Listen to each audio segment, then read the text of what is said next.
Welcome to Lunchtime with Dr. G. Today we're going to be talking about stroke survivors, stroke warriors. Today we have Candice and Rhonda, and it should be a very interesting segment. We're going to be talking about what they experienced, how their journey was through the whole process, and kind of bringing us up to speed as to what they're experiencing now. So, Candice and Rhonda, welcome. Thank you. It's a pleasure to be here. Thank you for being here. So, and we're going to just kind of bounce back and forth.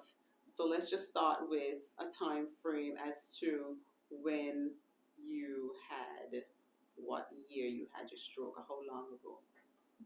Okay, well, I'll go first because I'm the Sure. oldest here. I had my stroke in 2016, the 25th of March 2016 to be exact. So I am now 7 years post-stroke Awesome. and counting. Awesome.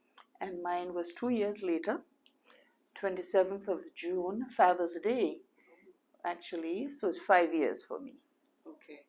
And do you remember what was happening at the time? I do. I had just finished lunch. It was Good Friday, so I had Good Friday lunch with my family, and everything was very ordinary. Okay. I was actually getting ready to go to church service or ecumenical service. So I got up from the table and I went to the bedroom to start to get ready. And I just noticed that my legs felt very heavy. Okay. And I had the presence of mind to call for help. I was at the dressing table and they actually gave out, so I slipped down to the stool at the foot of the bed, and then I called for my husband. He came, and when he realized, that I was not looking so well, he called for my sister, Nikki, and she came, and he and Nikki tried to get me on the bed. Okay. And she said, "We need to call the ambulance because she may be having a stroke or something." Oh, so she identified it right then and there. Yes. Okay. And we were in Tackling, which is right next to the hospital. So the response was really quick. Okay, good. And I was taken to the hospital right away. Okay. Right. So and what about for you? Well, my experience was similar, really, to Candice in that I was in the kitchen. Okay. And I felt a tingling in my legs. I was standing at the sink, and I suspected right there and then that I was having a stroke. And so my grandchildren were with me, and I called Cece, and I said, "Can you call your mommy quickly? That's Simone. Call mommy quickly. I think Nanny's having a stroke." And so she called, and Simone came, and she called the ambulance, and the response again was very quick. Very quickly, the ambulance came. So in both situations, they were at home, centered around food and eating, which is always good, but they were not alone. I think that's what I'm gathering from both of you, which is very important, because then the time to get help would have been cut down and you would have been able to get medical assistance faster. And to be able to even identify that you were, those who were with you or yourself, to be able to identify that you were actually having a stroke, I think is also very important. So the signs and symptoms of a stroke, Very important. very important, yeah. Were you airlifted off of Anguilla, either of you? Or were you hospitalized here? Can you tell us about that? Well, I was hospitalized here initially. So I don't really remember any of this. So this is all secondhand information. Sure, we'll take it. So I was hospitalized on that Friday, and then I was in the hospital Saturday, and then on Sunday, I think I was taken to Barbados. Okay. On Anguilla Air Service. Nurse Judith Thomas accompanied me, Okay. and the flight went very smoothly. I understand. I was going to I say, so don't you're remembering all of this? I remember some of the flight, Okay. but not much. Mm-hmm. And when I went to Barbados, I was there for a while, and then I went on. But I will stop there. So Okay. Mm-hmm. Well, I was in hospital here for 2 days, 3 days. I went in on the Sunday, and then on the Tuesday, I was airlifted by air ambulance to Trinidad. Okay. And like Candice, it was also Nurse Judith who accompanied me with Dr. Carbon to Trinidad. I remember being on the air ambulance, and I remember arriving in Trinidad. I don't remember much of the flight itself. Okay. Okay. Do you remember, or do you know how long you were, either of you, in Trinidad or Barbados for? And then what was the next move after that? Well, when I got to Barbados, I had already had a scan taken at Hughes Medical Center, and they had identified that I had a hemorrhagic stroke, which is a bleed. Correct. So I went to Dr. Gill, who is a neurosurgeon in Barbados. When he looked at my records, he said if my bleed had been a few millimeters further to the left, I think it was, my story would have been horribly different. Wow. So I didn't even have to have surgery. Oh, good. They were able to do what they had to do. I didn't have any surgery, and my care, continued from there. Right. But that's another We'll question. get into that one. Yeah. Can you repeat the question, Gina? Sorry. After you were taken to Trinidad and you got care there, did you go on further to have more care abroad, or what was the situation after that? Or did you return home? No. I stayed in Trinidad and did immediate care. And then I went on to Miami. Okay. The hospital in Miami for more care there.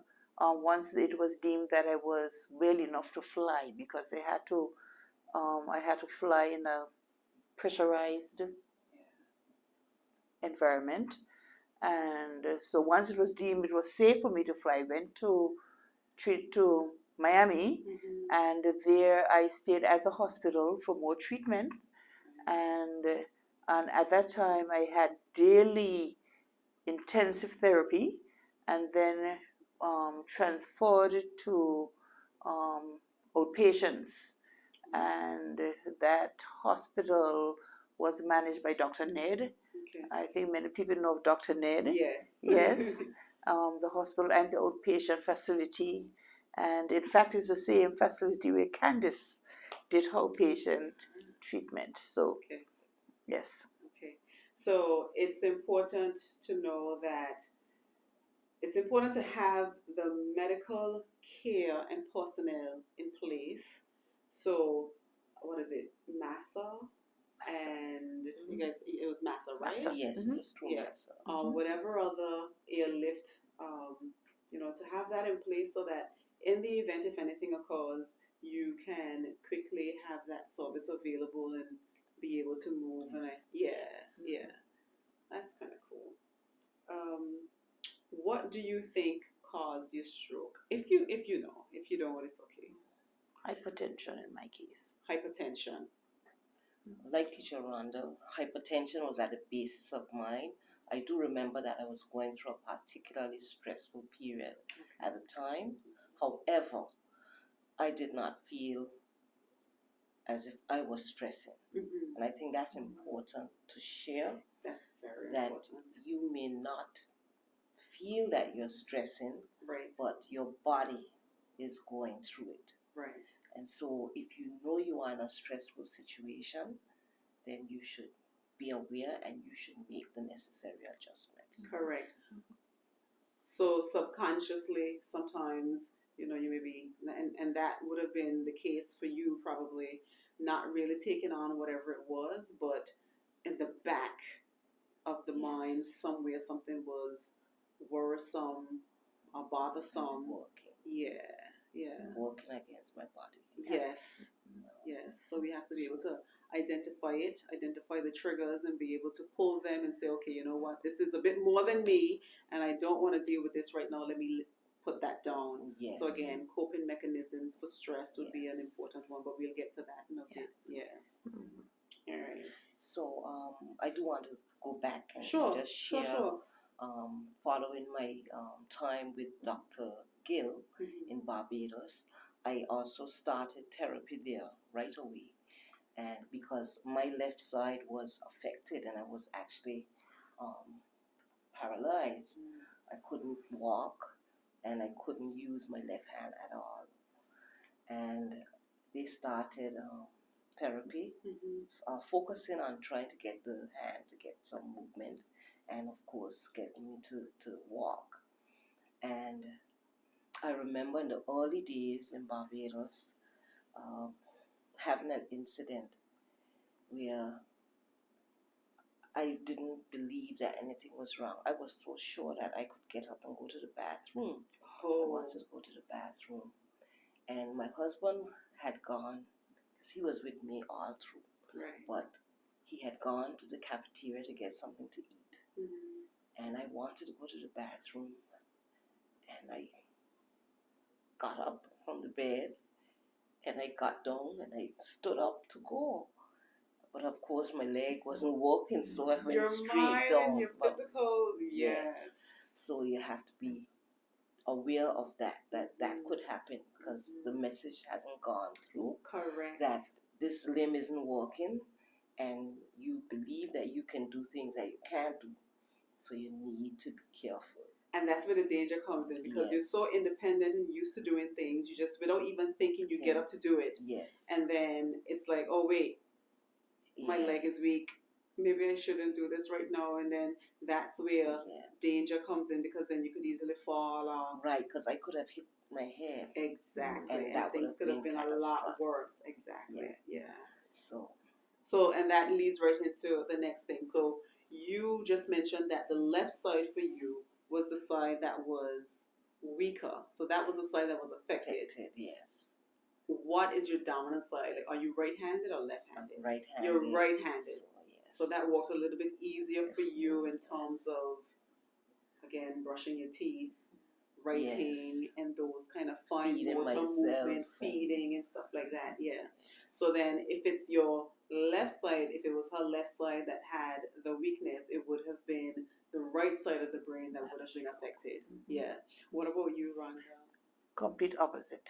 Okay. In my case, I had the stroke on the left side of my brain, so the right side of my body was affected. Right side was affected. Yes, And you are right-handed. Right-handed. Mm-hmm. Okay.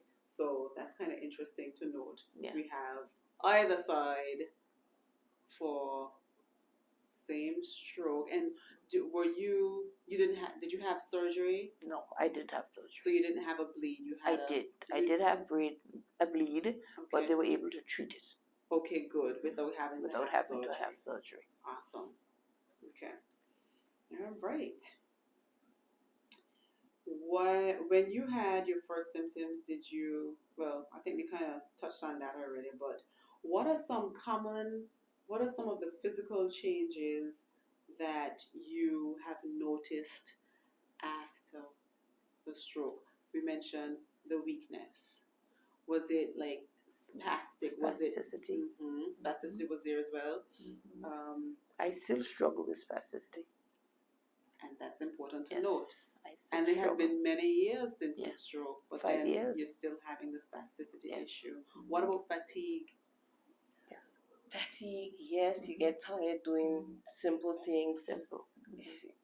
You know, it's so it takes getting used to. You have to recalibrate your pace and everything, the way you approach your existence, really. You know, everything kind of changes.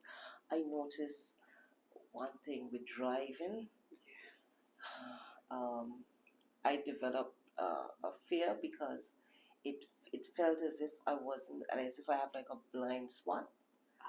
So I'm not always sure that I'm seeing everything. So you have to be extra cautious. So, yes. Yeah. And I just fear that I'm not seeing everything, you know. So I try to double look and that's important. Yeah. So driving for me, especially when it comes to parking, being in crowded areas. I guess perception to depth and all of that. Things that we don't even think about. This is their day-to-day stuff that you have to deal with, and that's only the aspect of driving. Yeah. And I haven't ventured into driving as yet. Okay. No, I have not. I don't feel that I'm ready as yet. In my right foot, which is the foot I would use for brakes and the gas, I do not have full sensation at the bottom of my foot. Okay. So I have not as yet ventured into driving myself. Okay. And you previously, before the stroke, you were driving yourself. Independent. Can't wait. So that again is a lot of getting used to, having to wait on people to kind of take you, and so patience, and still having that support though that you have. You can call on. Yeah, you can call on others to take you where you need to go. Yes. All right. What about seizures? Did you have any seizures after the stroke? Yeah, I did. And are you still presently dealing with seizures? No, I don't. I'm not dealing with any seizures now, but I did have, and I recall being told, because I wouldn't remember. Yes. Being told that when I had the second seizure in Trinidad, that after having that seizure was when it appeared as though my brain was really affected, because I started doing things which were not normal, saying things which were not normal. And that was when the children got really, really worried. Yes, of course. Yes, they got really, really worried at that time. What about you? I didn't have that experience. I didn't have any seizures. Good. So again, I mean, you can have a stroke. It can present the same way, but just have different symptoms, different outlook, different results from the same condition. That's important. But it seems as though, even though I, was talking things which didn't make sense, somewhere in the subconscious, I was still making links with things that made sense. Because I remembered the doctor saying to Simone, who was with me, what does she do for a living? What's her job? And when she told him, he said, oh, it makes a lot of sense. I now know why she was saying the things she was saying. You were teaching. Yeah. I was teaching. Yes, I was still in education. Wow. Oh, and that's another thing to know, because both of you, right? Yes. Were in education, and with the seizure, the brain's activity is just a change in brain activity. Right. So you were able to. So were you were speaking at the time? So they said.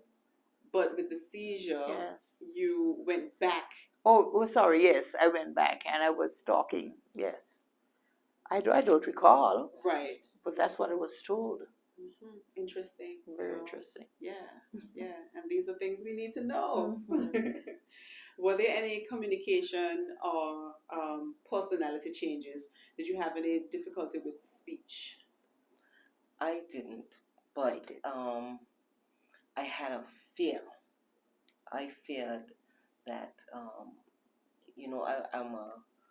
I'm a minister. I preach, and I fear that I would be speaking, and in the middle of my sermon that I would forget, what I was saying, and so that was my fear, that my cognition would fail me, and praise God, I prayed about it, and that has not happened. Okay, so you didn't have that to deal with. What about? I did. Okay. I did. Finding the word to use to complete my thoughts was a challenge for me even now. Okay. There has been improvement in that, but I struggled with that for a very long time. My short-term memory, I struggled with. And I remember part of my therapy was getting me to improve my short-term memory. If you told me a list of 5 numbers and asked me to repeat, I couldn't repeat them. Okay. I couldn't remember. Um, what I found, though, it appeared from what I was told that I was still able to rationalize things. Okay. But in terms of basic factual information, I had problem recalling things from memory, Right. short term. And the speech and the communication aspect of it comes from a specific part of the brain. We'll get into all of that stuff in another video, but some people are unable to understand what is being said to them, depending on the area of the brain that's affected. Some are unable to express, and it comes out as either they cannot say anything at all, or it comes out as a word salad. Yeah, so some people don't have any issues at all with the speaking, but then there's that other side of things. So, but I think you're doing really well. I am. Though. You're doing really well. I am. You're doing really well. So keep it up. Personality-wise, were you angry? Was there a change in mood, any depression, or anything that,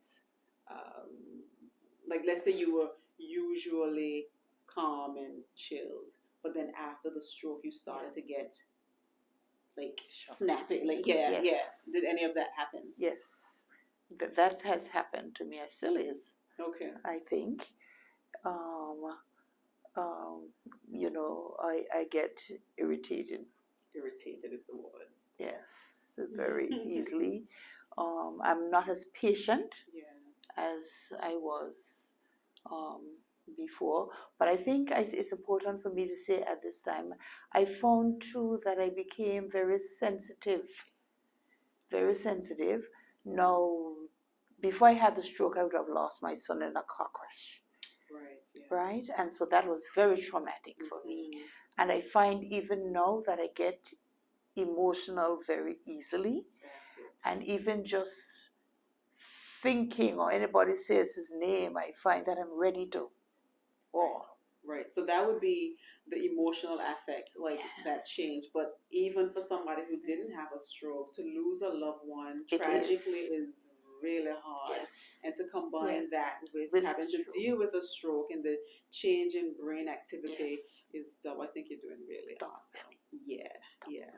And so it's important for us to, even though we may not be dealing with a stroke on a day-to-day or have a family member who may have a stroke, to know that when we interact or encounter somebody who has had that, we have the patience and hopefully the understanding to know that every day it's something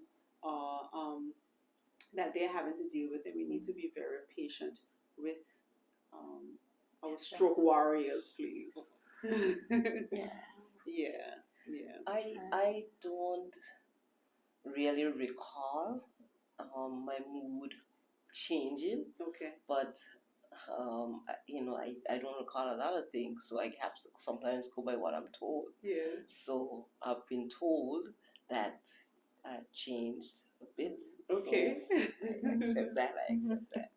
And try to do better, But in terms of my consciousness, what I am aware of for myself, my self-awareness, I know that there's like a loss of confidence, because one of the things that before, if I had to describe my personality, you do this little thing when you go to conferences, you say the icebreakers. Yes, and you have to use the first letter of your name to describe yourself, and I would always say, I'm confident, Candis, and that took a little bit of a hit. Okay. So, but working on it. Yes, and I have definitely improved. Yes. Again, so we need to be very, very sensitive to what they may be experiencing, and it may take a little bit extra time for them to do certain things that you may have been doing before, as simple as walking. We have to be patient, I we have to can't be run as yet. understanding and give them I don't know. the time to process, because the brain processes everything and then sends signals to the body to move or to say something or to respond or whatever. So we need to be aware of that. That's important. And again, that's day to day, that's every day that's happening. Yeah, we were just talking about one of the things that both of us have experienced is the inability to run. I can't run. Yes. I don't know how to No. get my legs to No. get into that action. Yeah. So, And we take that for granted. Yes. But at least I can say that the walk, what I have seen from both of you with the walking, at least you're able to do that without having the assistive device. So we take that on board as a positive. And then as you progress, hopefully the runner will come in. Yes. Maybe we'll have a little competition. Yes. Who knows? And I would want to say that I credit that to the institution where I did my therapy. When I was leaving, because I had a walker, I came home with a walker, and they said to me, no walking stick. From the walker, you walk. Right? You take longer to do, but we don't want you having any walking stick at all. Because most people get dependent. They become Yes. dependent on the walking stick, and it becomes a crutch, and then Yes. it's hard to kind of wean off of the walking stick. Yes. So, Yeah. So that was good. That was a good call. And I had a similar experience because we shared The same. Same. Yes. Right. Yes. Same. He and his therapist, they did not recommend using that. For me, it was a 3-prong walker that I started out with, and very soon after I went into them, they stopped me using it. Yeah. Good. And I saw when I was traveling back home, I walked with it because travel is a little different, so you need to take precautions. Right, so just in case. Yes, but after I got back to Anguilla, I gave it away. Good. And the whole idea is to always get back to that level of independence that you had before. So important. Yes, that's always the goal. Yeah. So then we also touched on cognitive. We talked about short-term memory, long-term memory, even being able to transfer information, like even recall. Let's talk about that. Let's talk about that a little bit more.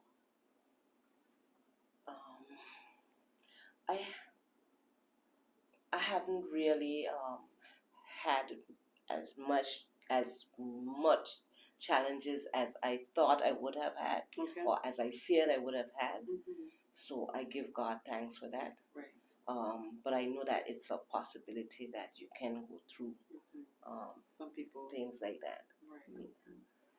I suffered, and I still am suffering from that in terms of retrieving information from short-term memory.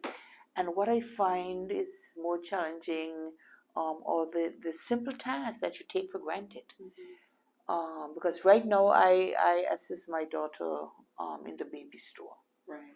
And that requires you to use the credit card machine. And after tabulating a total, and I then would want to run a tab or say on the credit card machine, sometimes I have to go back to the calculator to have another look to make sure that I have it, because between moving from one part of the room, it just takes a few steps to get to the credit card machine. I forgot. And that's easy to forget, because then you have to focus on walking. You have to look for, there's so many other things that you have to think about without actually thinking about it, that you forget the thing that you were supposed to remember by the time you got over to the other side. And forget it if you have a distraction. Exactly. If a customer comes in and asks me something, well, I don't forget that number again. What I have noticed too is that I forget how to do like simple ritual things. Like, for instance, I have an opener at home that is a little bit different because it takes the cap off the can, Yeah. almost like, when you're canning something. Mm-hmm. It doesn't open it in the traditional way. And I can't understand the science of it.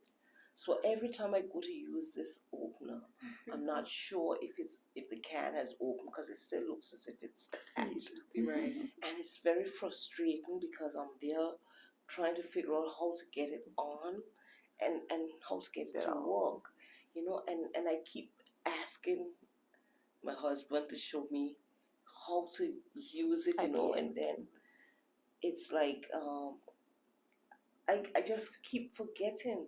And it's like a simple, ordinary thing, and sometimes I have to tell him, I can't figure out how to open something, or, Right. Something that you would have done before that would have been so 100 simple. times, yes. And now all of a Yes. sudden. So we're going to take a little break and we'll be right back with some further questions on the same topic.